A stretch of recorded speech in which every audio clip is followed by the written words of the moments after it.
What's up guys, Dr. Ricky back with another video. Today we're gonna do season 1, episode 1 of Grey's Anatomy. Let's go. The 7 years you spend here as a surgical resident will be the best and worst of your life.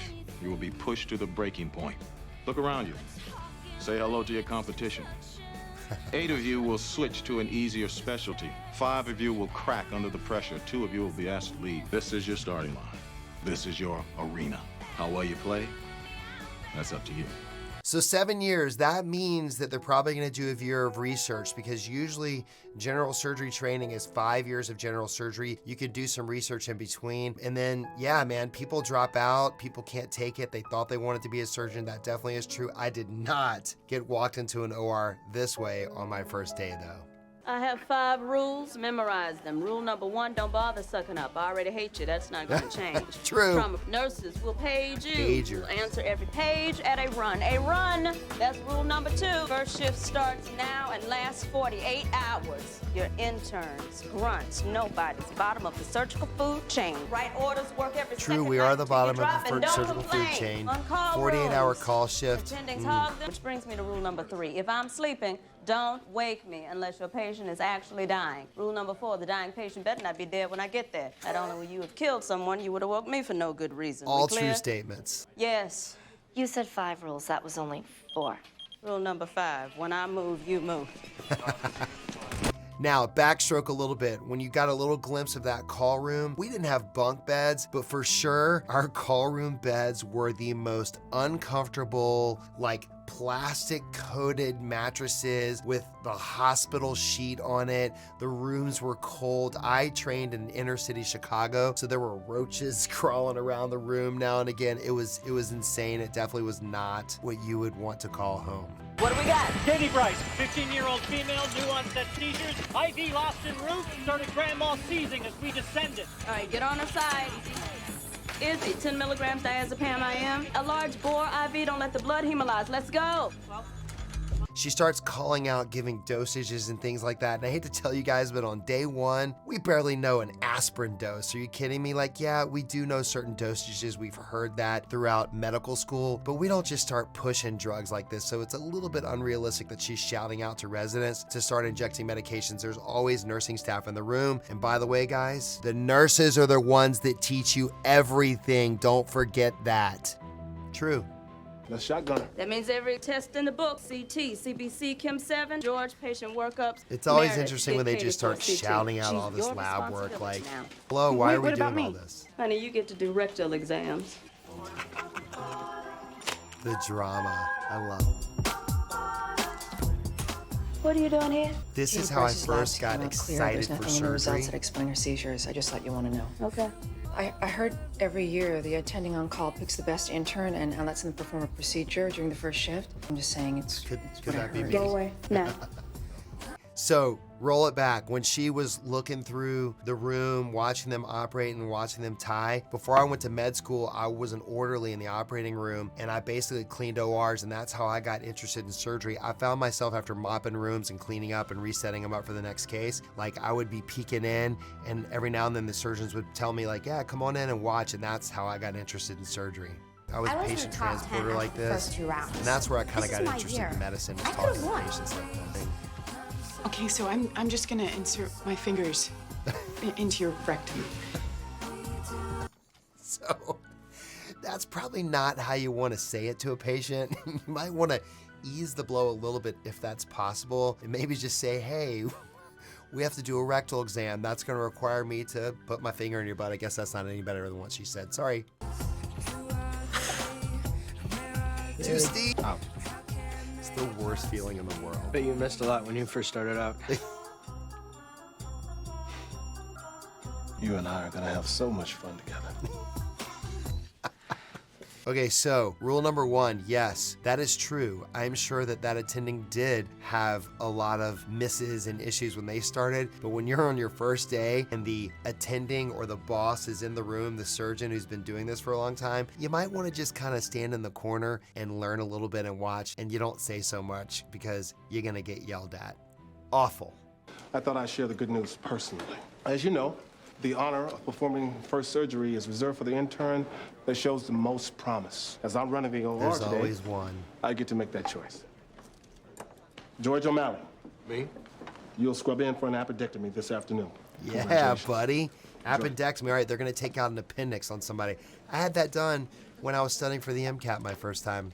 Had acute appendicitis. I've seen his file. George O'Malley barely made the cut to get in this program. Any other intern on search? Terrorize one and the rest fall in line. That's right. Get it. I respect it. But George, While I don't agree with all of the crazy, mean tactics that did happen in residency and the work hours are not exactly necessary what I did in the beginning to be a good doctor, I will say there's just a certain amount of respect and authority that the profession demands. And when you're like an underling and you don't know anything, they got to get the point across because lives are going to be in your hands, and that's a big deal. Katie, honey, Mom and Dad are here. They gave her a sedative for the CT scan, so she's a little groggy. Will she be all right?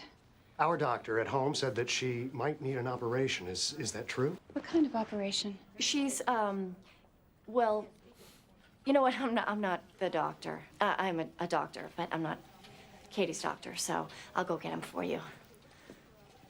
So we've all had that moment, right, where all of us who've been through this have that moment in residency where it's like the pinch yourself moment, like I'm the doctor, but you have that moment where you realize you know nothing. To this point in your career, all you've done are take exams, look at cells at the cellular level, answer all these crazy questions, and hardly any of that has anything to do with practical medicine. So I remember feeling this way, and it's really hard.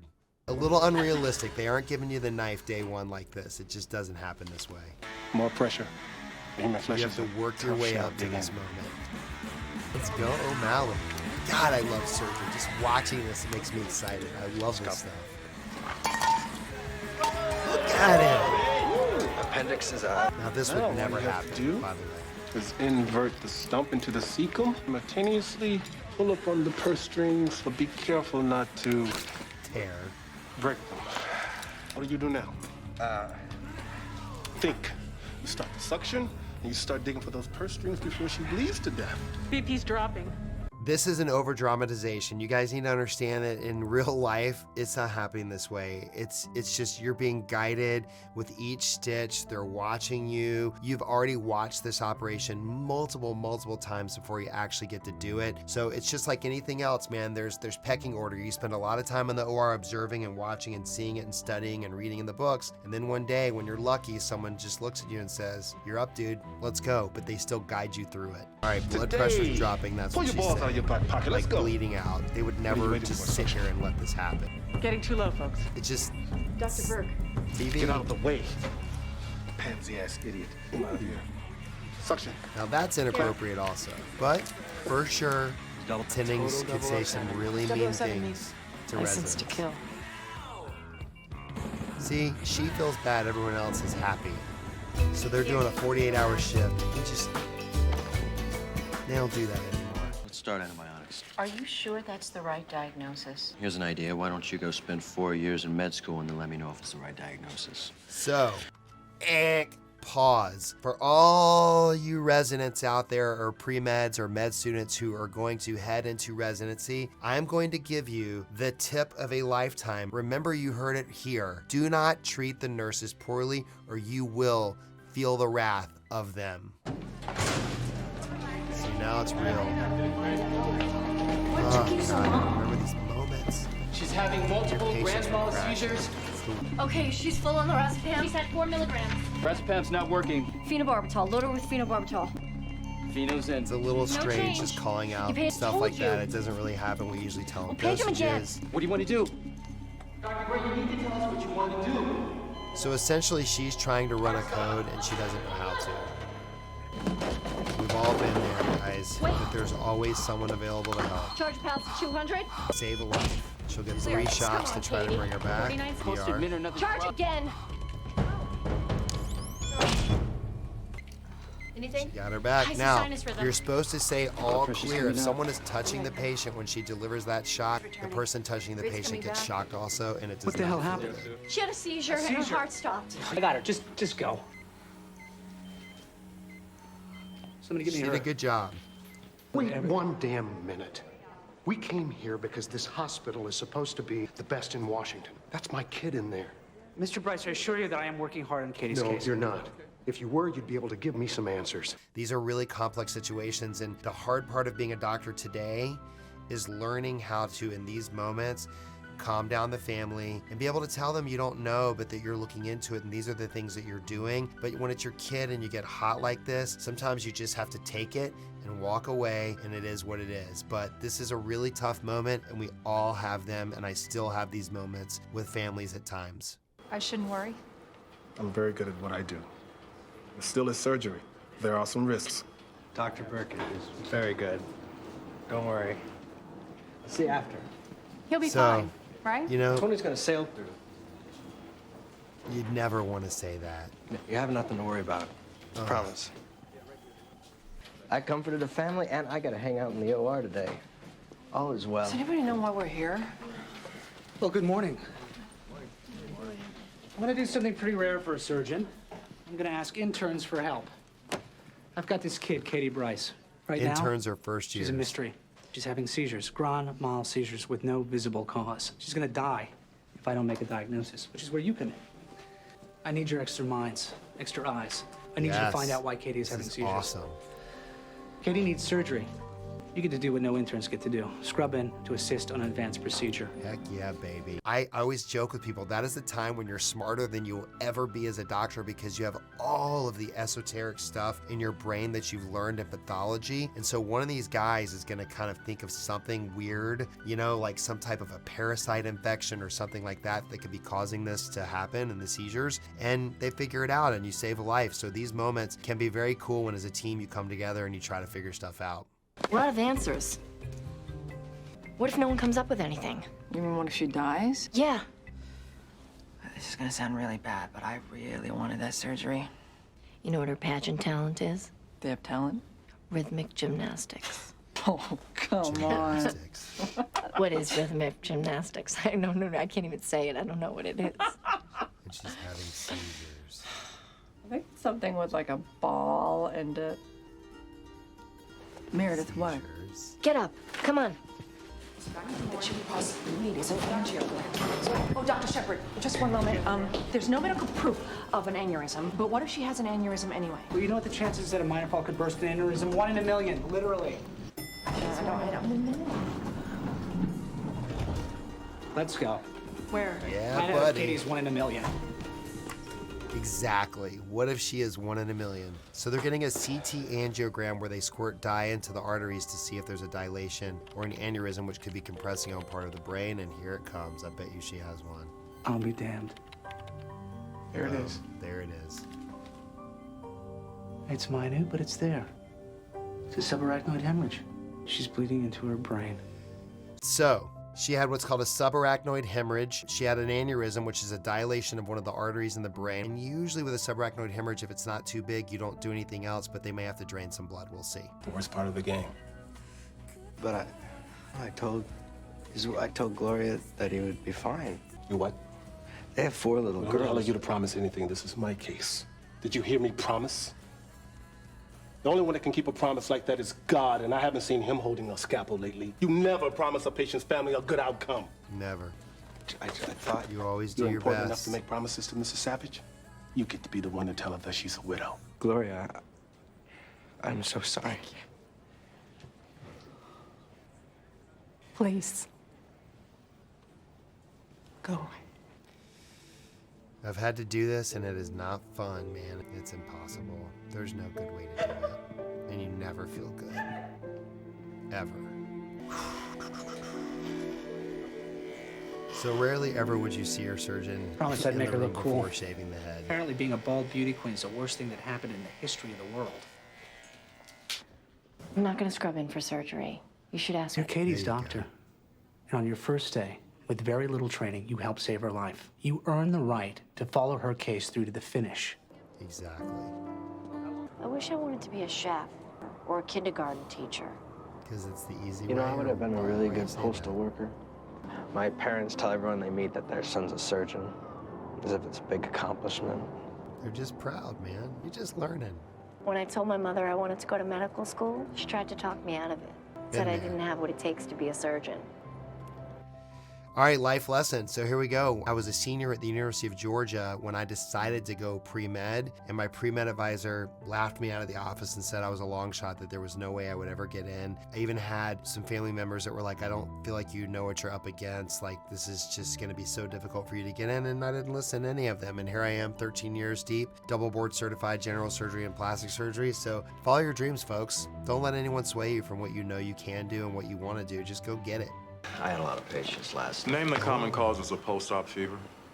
Don't look it up. Learn it. It should be in your head. Can anybody name the common causes of post-op UTI, fever? Pulmonary embolism. Wind, water, wound, walking, wonder drugs. There The you 5 go. W's. Most of the time, it's wind. Pneumonia's easy to assume, especially if you're too busy to do the tests. What do you think's wrong with 4B? Pulmonary The 4th embolism. W, walking. I think she's a prime candidate for a pulmonary embolus.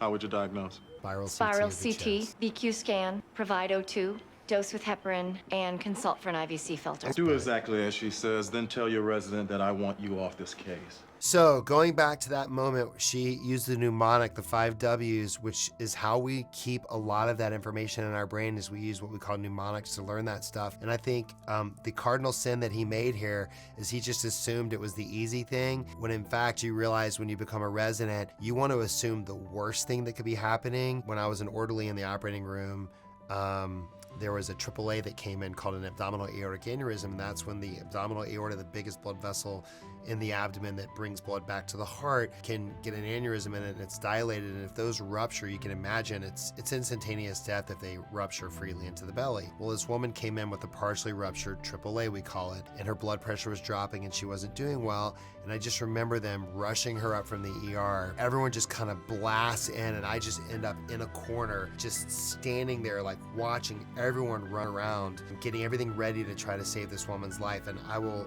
never forget this. Oh God, it makes me emotional today just thinking about it. I just remember the woman looking up at anesthesia and saying, "Am I gonna die?" And he said, "Ma'am, we just need to get you off to sleep so that we can take care of this." She died on the table.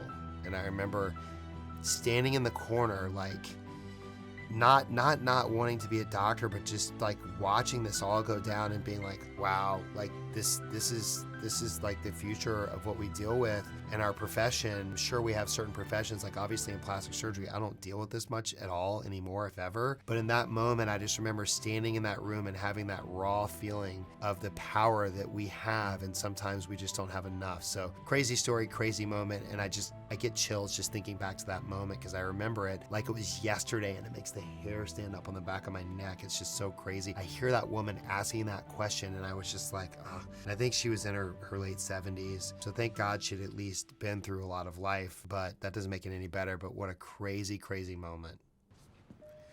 48 hours, none of them would be standing, that's for sure.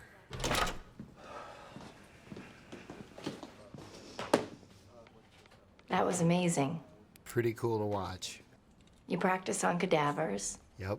you observe, And then you do it. and you think you know what you're gonna feel like standing over that table, but You never do.